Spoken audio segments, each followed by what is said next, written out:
Então, depois de quase um ano de espera, finalmente foi lançado o primeiro capítulo da parte 9 de JoJo, intitulada Jojo Lentes. E eu vou contar a história dela aqui e analisar com detalhes para vocês. Esse vídeo só é possível graças aos nossos apoiadores. Se você quiser ser um apoiador também, é só clicar aqui no link abaixo na descrição. Então, sabendo disso, vamos lá!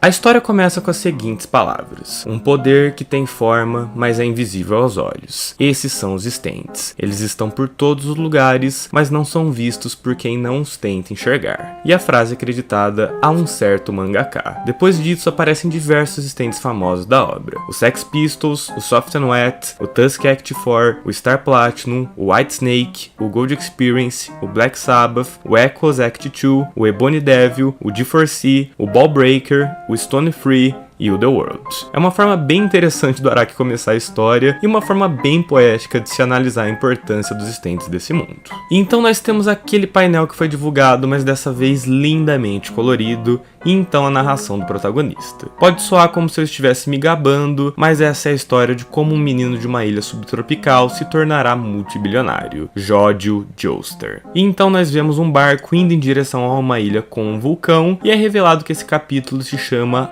O Mecanismo. Só pra comentar, eu amei o nome do protagonista e vamos ser sinceros, ninguém chutou esse nome. A história se inicia mostrando as paisagens do Havaí e um carro de polícia que tá parando um carro civil. O policial sai do carro e parte em direção do veículo, batendo no vidro. É então que eles abaixam a janela e revelam que dentro do carro existem duas pessoas. O policial se apresenta e pede para eles desligarem o rádio. É possível notar o nosso protagonista ao fundo comendo e uma figura feminina ao volante que começa a diminuir o volume. O policial então a repreende dizendo que não era para abaixar e sim desligar o rádio, e a repreende dizendo para ela não levantar a mão para ele. A mulher diz seu rosto tá muito perto e também revela que não estava correndo. Ela pede explicações pelo motivo de ter sido parada e é rapidamente repreendida pelo policial que diz: cala a boca, sou eu quem faço as perguntas. Coloca suas mãos em cima do volante de modo que eu possa vê-las e mostra a carteira de motorista e o registro do carro. A mulher diz que estão no porta-malas, enquanto o guarda revela que o motivo dela estar sendo parada era que ela não estava prestando atenção na estrada, o que a surpreende e levanta um alerta no protagonista. A mulher então diz que tá tudo bem e pega os documentos enquanto o policial começa a analisá-los. O policial então pede para eles esperarem um pouco. A mulher começa a se questionar se fez algo de errado e o protagonista responde brincando que ela estava muito concentrada ouvindo Dua Lipa, o que tira uma boa risada dos dois, mas o policial permanece emburrado.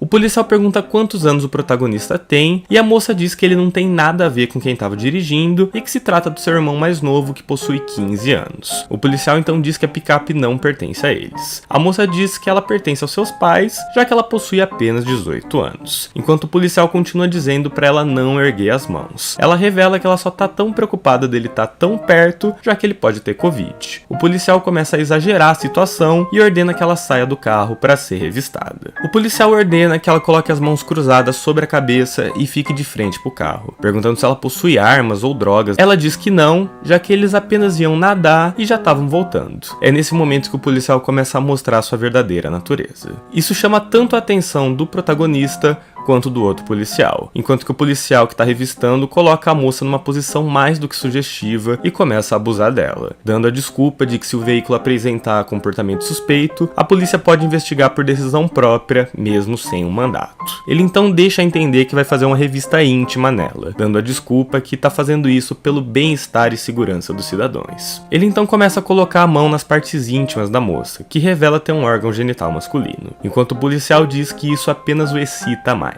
Isso já é o suficiente para que o Jojo se levante do banco de passageiros, mesmo sendo repreendido pelo parceiro do policial. Ele então observa a situação com ódio no olhar e diz: o que você pensa que você está fazendo?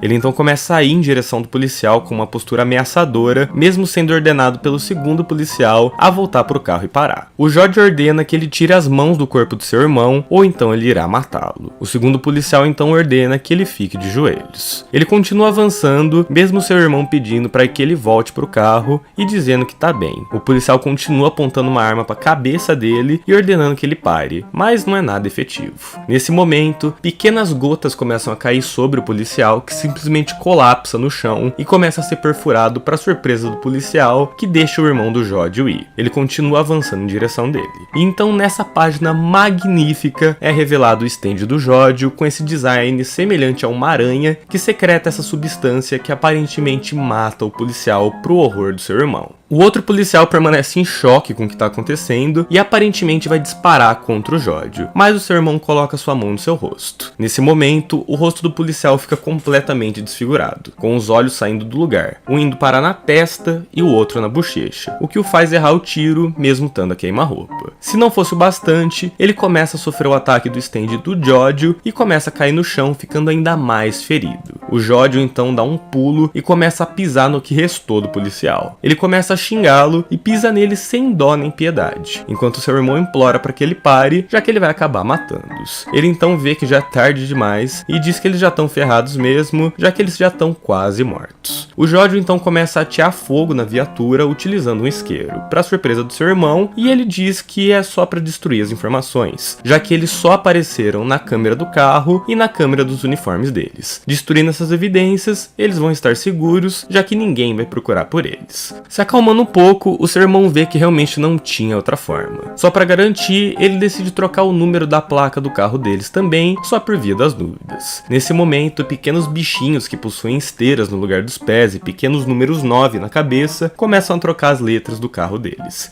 revelando então o seu stand. Nessa hora, ela diz que não tem problema, já que o carro nem era deles, e os bichinhos vão e também alteram a licença de motorista falsa dela. É então que ela abraça o seu irmão e o agradece por tê-la salvado. O Jódio não esboça muitas reações e se mantém prático, dizendo que eles têm que ir logo porque eles estão atrasados pra cacete. Eles continuam andando pelas paisagens exuberantes do Havaí até chegarem a um ferro velho. Nesse ferro velho estão presentes alguns homens carregando armas e pranchas de surf, que no fim são apenas uma fachada para encobrir o tráfico de drogas. Eles então recebem o pagamento, mas são repreendidos por um dos membros da gangue, que diz que é para eles chegarem exatamente na hora marcada da próxima vez. Mas ao mesmo tempo, ele elogia o bom trabalho deles e pergunta se eles sabem alguma coisa sobre o carro de patrulha que acabou pegando fogo na estrada que vai em direção aos armazéns. Os irmãos se entreolham e fingem que não sabem de nada. O Jódio se pergunta como que eles vão voltar e o seu irmão diz que eles pedem um Uber para ir embora logo dali. Então se inicia uma narração contando a história da mãe deles. Ela se chama Bárbara Ann e acorda todas as manhãs às 6:45, sendo a primeira coisa que ela faz lavar a roupa. Depois ela se arruma no banheiro, prepara o café da manhã, dá um beijo de bom dia nos dois e trabalha numa lojinha no aeroporto. Ele diz que alguém sempre está disposto a carregar sua bolsa ou oferecer um guarda-chuva para ela caso esteja chovendo.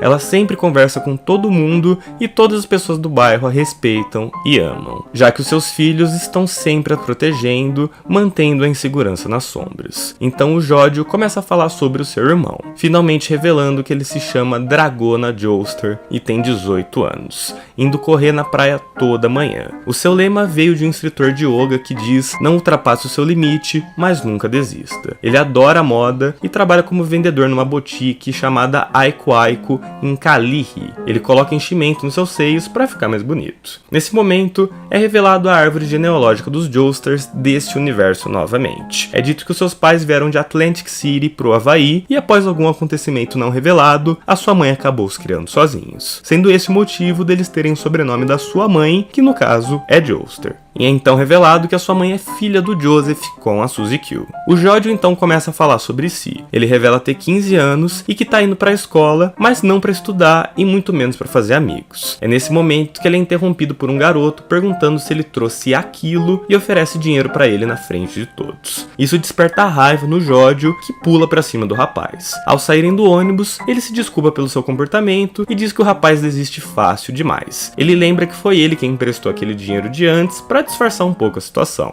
Ele revela que não mostrar o dinheiro é apenas uma formalidade e para ele nunca mostrar dinheiro dentro do ônibus. Ele manda o garoto ir buscar algo perto da estátua e some. É então que um homem de patinete passa por ele e diz para ele olhar dentro da calha. O garoto então disfarça e vai ver o que tem na calha depois da estátua. Ele procura um pouco lá dentro e vê que tem um saco cheio de drogas, se sentindo aliviado por isso. O Jodi então discretamente passa um caderno para a diretora e continua andando como se nada tivesse acontecido. O Jódio então diz que apenas vai pra escola por causa do mecanismo. Ele diz que os mecanismos têm poder, mas são invisíveis. Ele começa a dizer que quando ele tinha 11 anos, alguém do bairro o chamou pra ser o seu serviçal. Era só ele levar algo pra alguém e por ter feito isso, ele foi elogiado e ganhou uma gorjeta. E como ele nunca questionava nada, nem falava nada desnecessário, ele foi ganhando cada vez mais confiança. O mecanismo da confiança tem poder e o que a lei não protege, a confiança garante nessa cidade. Ele então dá o exemplo de um cara alto, estudioso e provavelmente rico, mas que todo mundo taca o foda-se pra ele, enquanto que o Jódio tá sempre cercado de pessoas e de mulheres. Ele então diz que o cara tá no chão todo fudido, mesmo eles não sendo tão diferentes assim. Ninguém ajuda a mãe dele a carregar as compras e ela não conversa com nenhuma criança na rua e entra no ônibus todo dia com medo,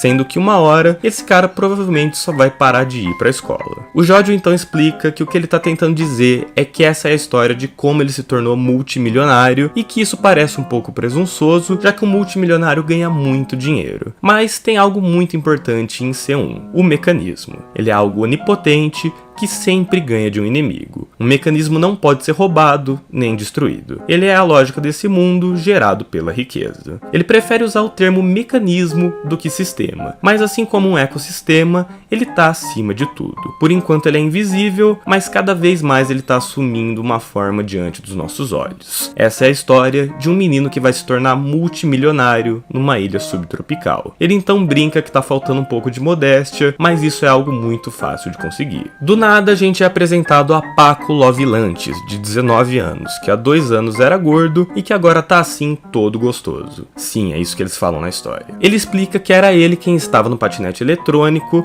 mas que eles não são amigos. Ele tem 19 anos e ainda tá no ensino médio. Ele não sabe por que ele ainda tá lá, mas com certeza não é pra estudar. Por causa dos abusos que ele sofreu do pai, a sua orelha esquerda foi arrancada, e aí mostra que ela tá toda deformada. Ele então rouba uma carteira na maior malandragem. É revelado então que isso é graças ao seu stand e que ele adora roubar, amando a sensação de estar numa brincadeira. É revelado que o seu stand faz os seus músculos serem anormais, e que ele consegue pegar coisas com as costas das mãos, com o cotovelo ou qualquer outra coisa, sem nem dobrar os dedos. Ele então brinca que deve ter um mosquito preso nos músculos dele até hoje por causa disso.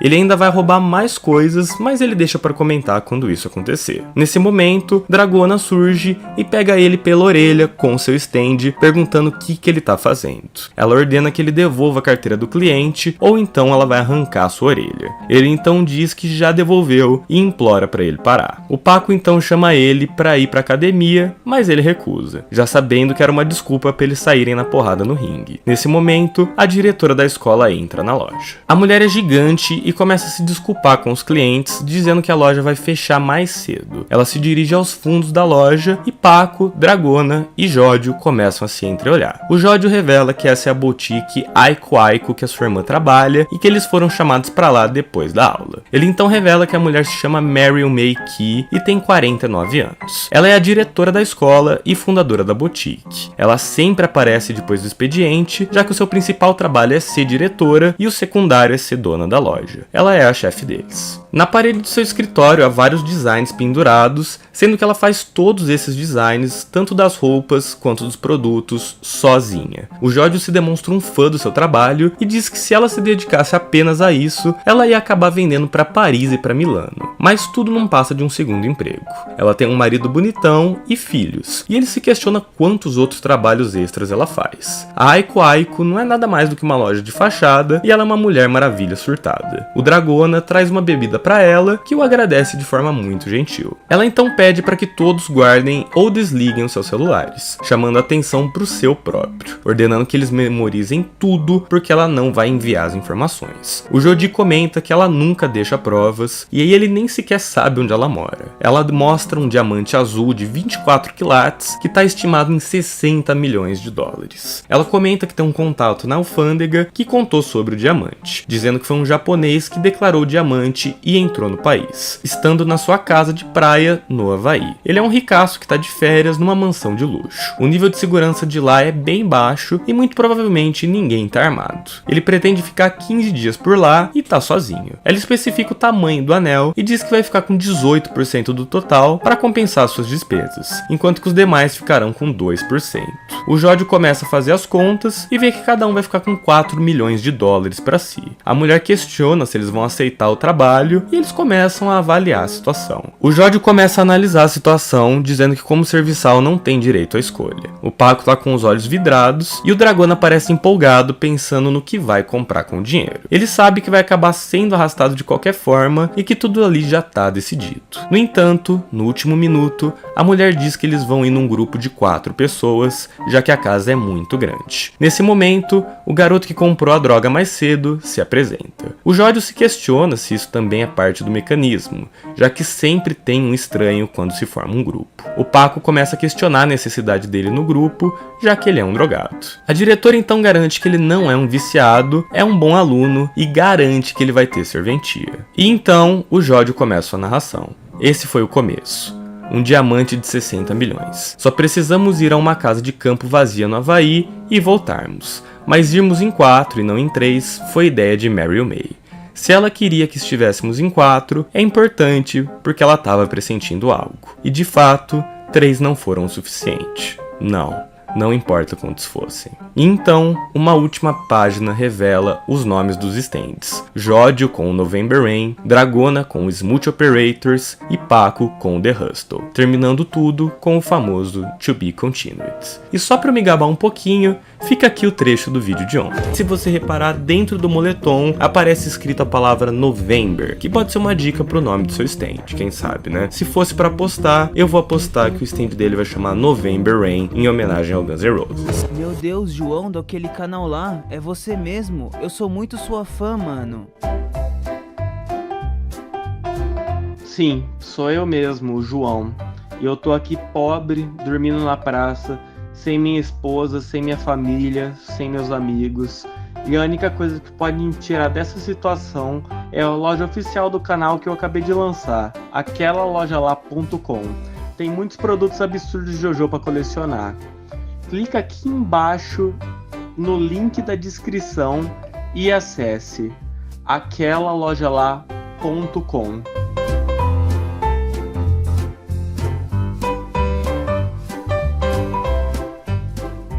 Então agora que eu já contei a história desse primeiro capítulo, eu vou analisar ele e dar a minha opinião, é claro. Ele tem mais ou menos umas 60 páginas e eu vou falar que o Araki fez um excelente uso delas, porque acontece muita coisa nessas 60 páginas. Eu achei bastante interessante a parte de se passar no Havaí, já que é a primeira vez que a gente vai ver o Araki desenhando paisagens tropicais com uma quantidade tão grande de pessoas de etnias diferentes. A primeira cena me lembrou bastante o começo de Stone Ocean, mostrando a brutalidade policial e o quanto que eles podem ser abusivos. Eu realmente senti nojo nas cenas em que o policial abusava da Dragona. Inclusive, eu tenho que fazer um adendo aqui. Eu não sabia qual pronome utilizar para me referir a ela, porque eu não sabia se ela era de fato transexual ou se ela só gostava de se vestir assim. Mas pesquisando depois de gravar essa parte do vídeo, eu descobri que em japonês eles utilizam um pronome neutro para se referir a ela. E como é muito difícil de fazer isso na nossa língua portuguesa atual, eu vou passar a me referir a Dragona no pronome feminino, já que é o que ela provavelmente se identifica. Eu achei sensacional o Araki finalmente incluir um personagem abertamente LGBT no cast principal, e eu sei que ele já deu declarações dizendo que o Dio era bissexual, mas isso não aparece de forma alguma dentro da história. E os personagens que são abertamente gays, como o Tiziano e o Squalo, são praticamente terciários e não tem muita importância dentro da história. Então eu achei bem legal da parte do Araki, ele trata isso tudo com bastante respeito, com bastante naturalidade, e eu achei incrível a relação dela com o irmão e como é natural como eles levam essa questão. Outra coisa que eu amei nessa parte é que eles fazem muitas referências a acontecimentos atuais, como eles ouvindo Dua Lipa ou então estando com medo do coronavírus. Isso é muito legal de acompanhar de forma contemporânea. Agora falando sobre os personagens, vamos começar com o Jodio. Ele é claramente uma referência ao Diorno, tipo, sem dúvida alguma ele é a contraparte desse universo. Ele tem 3 coisas no cabelo, tem olhos claros, tem uma abertura de coração no peito, não tem um pai revelado e até tem Dio no nome. Só que esse Diurno, na minha opinião, faz muito mais sentido no mundo real. Ele foi de alguém que odiava drogas a alguém que é basicamente um aviãozinho. Eu digo que faz mais sentido porque a maioria das pessoas não quer modificar o sistema para melhorar a vida dos demais, e sim utilizar o sistema para se proteger e proteger aqueles a quem amam. E isso é muito visto em toda a filosofia do mecanismo que ele discute durante todo o capítulo. E vamos ser sinceros, isso foi sensacional. Eu gostei muito da personalidade dele. Ele consegue se manter sério, enquanto ainda é meio malandro, enquanto ainda faz umas gracinhas, mas não perde o foco. Ele é bem dosado, e eu acho que isso é um ponto positivo, porque muitas vezes o Araki erra a mão dos protagonistas, e aí ou o cara vira uma pedra, ou então ele vira um palhaço, e aí acaba ficando meio meme. Aqui pra mim ele tá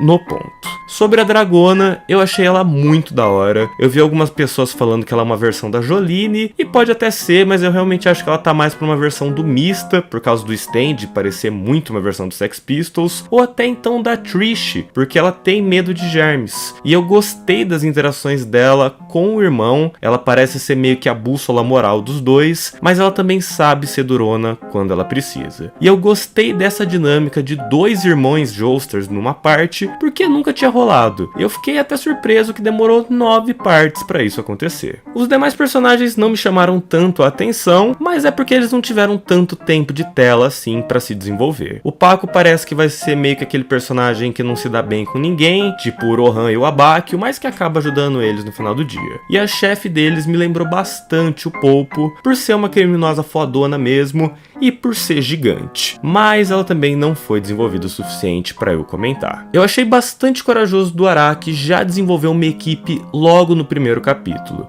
Eu realmente não lembro disso acontecer em nenhuma parte, e eu real gostei do fato de todo mundo ser ultra moralmente ambíguo. Não tem ninguém bonzinho ali, todo mundo é criminoso, mas eles estão longe de ser do mal. Todo mundo ali leva uma vida super difícil, é um bando de fudido que tá tentando se proteger num mundo que é ultra zoado. Falando sobre os stands, eu fiquei muito curioso para entender melhor o November Rain. Eu não entendi se o que afetou o cara foi a substância em si, ou se foi o peso das gotas. Eu não sei exatamente qual que é o alcance dessa habilidade, ou se esse é o único uso dela, se vai ter mais coisas. Com certeza vai ter mais coisas, né? Mas quais coisas ele poderia fazer mais com esse stand? Enfim, parece ser um stand muito da hora, e eu quero ver aonde vai dar. O stand que eu mais gostei de longe desse capítulo foi o da Dragona. Eu achei essa habilidade de poder trocar as coisas que ela toca com a mão fantástica, é extremamente versátil, e eu tô curioso para ver quais vão ser os usos delas. E o stand do Paco, eu achei ele meio nojento, um pouco inútil, mas são geralmente esses stands que acabam surpreendendo a gente. Vale dizer que me lembrou um pouco aquela cena da parte 5, em que o Diurno coloca a orelha pra dentro. E aí eu acho que talvez tenha servido de inspiração, acho que não, mas sei lá, né, quem sabe.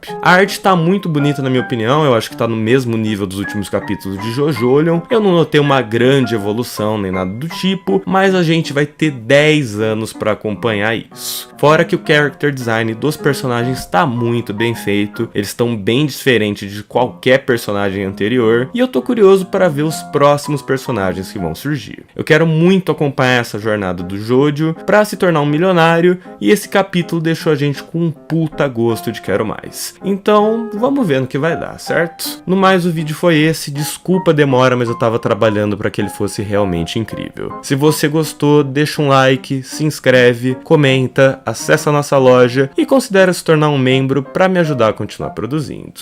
No mais é isso, um forte abraço e até a próxima.